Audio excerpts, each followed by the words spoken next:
At the time of Jesus, corruption was spoiling the beauty of God's temple. At festival times, a vast crowd of pilgrims headed for Jerusalem looking forward to temple worship.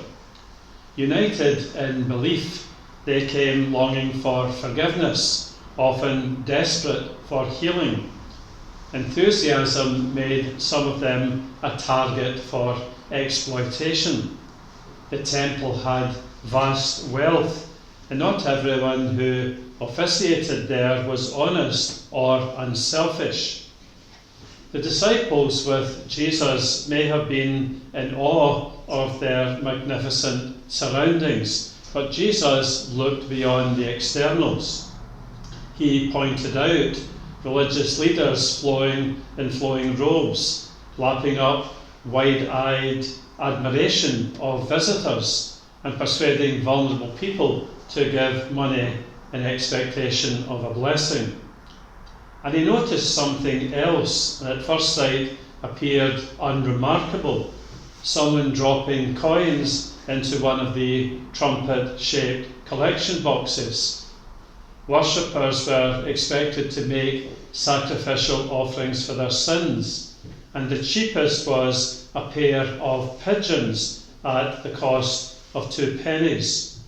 But Jesus understood what those 2 pennies meant for one particular widow. It was all she had. He seemed saddened that the moral and religious life of his nation had come to this. He may have been reminded of the widow of Sidon, the one we just heard about in today's first reading. She also gave her all, but there was a difference. She wasn't being exploited by unscrupulous people. She had been asked for help by a starving man in time of famine. There was just enough food for one last meal, and yet she allowed herself to be moved by a fellow human being in distress, and she shared it with him. It was no coincidence that Jesus forgave sins for free, healed for free, and taught for free. He deplored the way the temple took advantage of people. True generosity is not about us, it focuses on others.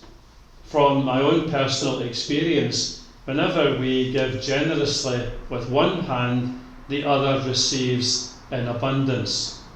True generosity allows a cry for help to melt our hearts in compassion.